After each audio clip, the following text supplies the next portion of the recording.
আপনার কাছে কি মনে হয় বাংলাদেশের কালচার যেরকম একটা মানে ছোট ছোট দলগুলো খুব বেশি মানে নৈতিকতা কালচার করবে? আমি আপনাকে শুরুতে বলছি, আপনি গণতন্ত্রের সিস্টেম মানে এই না যে আপনি একটা নির্বাচন হলেই সব শেষ, এক। দুই হচ্ছে যে গণতন্ত্রে বিশ্বাসী তাকে ভাবতে হবে সংসদে একটা বিরোধী দল, শক্ত বিরোধী দল কোন প্রক্রিয়া আনা যায় সেটাও তাকেই ভাবতে হবে। কারণ আপনি গণতন্ত্রে একটা সংবিধানে সংসদে একটা শক্ত বিরোধী দল দরকার।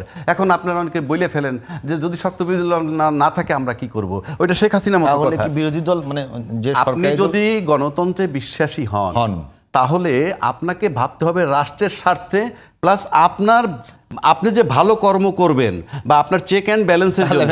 একটু অ্যাড করে দিই আপনাকে। আমি মনে করছি যে এই মুহূর্তে নির্বাচন দিলে আমি ব্রুড মেজরিটি নিয়ে ক্ষমতা চলে আসবো, সেই ক্লিয়ার।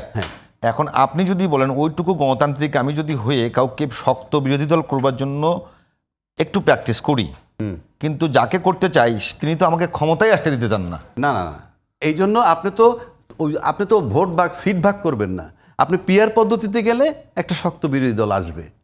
আর ওই যে বললো একটা ভোটের জন্য আটকে থাকবে, কখন?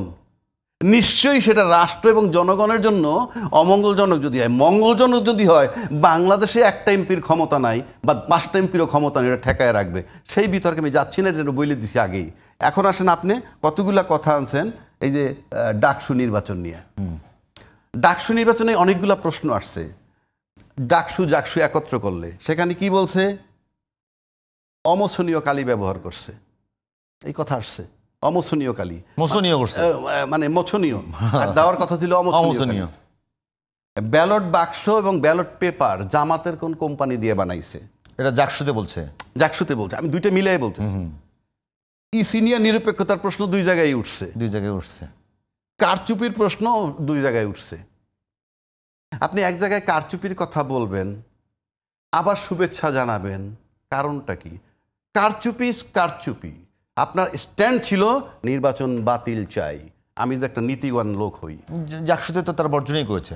বর্জন করছেন 4:45, ওই গল্প বাদ। 4:45 গল্প বাদ করলে কি হবে? তার 2 দিন পর তো আবার একজন নির্বাচন কমিশনারও রিজাইন দিছেন। এগুলো কাজ হয় না। আপনার ইফেক্টিভ করলে, আপনি কি সকাল 9টায় জানছেন ঘটনা? সকাল 9টায় আনলে 4:45 কেন? কথার কথা বলছি, আপনাকে সবগুলো বুঝাইতে হবে। আবার আপনি যখন কারচুপির কথা বলতেছেনই, আমি তো আপনার দোষ দিচ্ছি না, আমি ধরে নিলাম কারচুপি হয়েছে, তাহলে আপনার স্ট্যান্ড থাকতে হবে পুনর্নির্বাচন চাই, এটার জন্য আন্দোলন হবে, অথবা আপনি মামলা করবেন। আবার আপনি শুভেচ্ছাও জানাচ্ছেন। আবার একটা জায়গায় দেখেন এসে বলতেছে যেই আওয়ামী লীগ দীর্ঘ 17 বছর বা 16 বছরে যুদ্ধাপরাধীদের বিচার করছে, বিচার কইরা আমরা বলি আইনগতভাবে তারা অপরাধী, দণ্ড দিছে, সবই ঠিক আছে বুঝলাম, কিন্তু স্বচ্ছ হয়নি। আর তার প্রমাণটা কি স্বচ্ছ হয় নাই? যে এটিএম আজহারুল হক আবার খালাস পেয়েছে তো বিচার বিভাগ থেকেই পেয়েছে। তাহলে কোনটা ভালো কোনটা খারাপ সেই আলোচনা পরে। তাহলে বিচার এক ধাপ হয়েছে। আবার বিচারের অস্বচ্ছতাটা জামাত বলছিল সেটা জাস্টিফাইড হইল এটিএম আজহারুল হককে মুক্তি দিয়ে। 2 নম্বর আসেন, নিবন্ধন বাতিল করছে, তার রাজনৈতিক কর্মকাণ্ড নিষেধ করছে জামাতের। সেই জামাতের যে স্টুডেন্ট ফ্রন্ট শিবির, তার ভোট দিছে নাকি ছাত্রলীগ। আচ্ছা, ছাত্রলীগ যদি তাদেরকে ভোটই দিবে, আপনার রিজনই হয়তো, কথাগুলো তো রিজনেবল হইতে হবে। ছাত্রলীগ যদি ভোট দেয়, তাহলে আপনি আমারে বলেন ভিপি, জিএস, এজিএস 3টা ভাইটাল পদের কথা বলি। 3টা ভাইটাল পদে ডাকসুতে বিএনপি পাইছে ভিপি 5708, জিএস 5283, এজিএস 5064। তার মানে কি ভোটগুলো তাদের দলীয় বোঝা যায়, কারণ কাছাকাছি। আর যদি শিবিরের দিকে আসেন, 14,042 ভোট ভিপি, জিএস 10,794, প্রায় 4,000 তফাৎ বা 3,000 প্লাস হওয়ার কথা না যদি তাদের সাংগঠনিক ভোট হয়। আবার এজিএস 11,772। এই পার্থক্য বইলে দেয় যে এই ভোটগুলো শিবিরের নয়। তাহলে ভোট দিল কারা? এবং শিবিরের ভোট যদি আপনি ওইভাবে ধরেন, লোকজন বলতেছি, শিবিরের ভোট যদি ওইভাবে ধরেন, তাহলে বিএনপির যে ভোট আছে ছাত্র দলের তার চেয়ে অনেক কম। অর্থাৎ ছাত্র দল যেখানে 5,700 পাইছে, সেখানে শিবির বড় ধর 2,500 পাইতে পারে। এখন ভোটগুলা পাইছে কার? আপনি খুব সহজে জবাব দিয়ে দিলেন, ছাত্রলীগ। যদি ছাত্রলীগ দিয়েই থাকে, তাহলে জগন্নাথ হলে আসেন। জগন্নাথ হলে শিবিরের ভিপি পাইছে 10 ভোট, জিএস পাইছে 5 ভোট, এজিএস পাইছে 7 ভোট। আর ছাত্রদল পাইছে VP 1276, AGS 1007। This is established. যে জগন্নাথ হল মনে করছে যে আমরা আমাদের যে ছাত্রলীগ আমরা সবসময় ভোট দিতাম তাদের বিকল্প প্রতিনিধি আমরা পাইছি, তাই ভোটগুলো এইভাবে দিছে। আর ওখানে নিরীহ ছাত্র যারা সব ভোট চলে গেছে তার কাছে। কেন?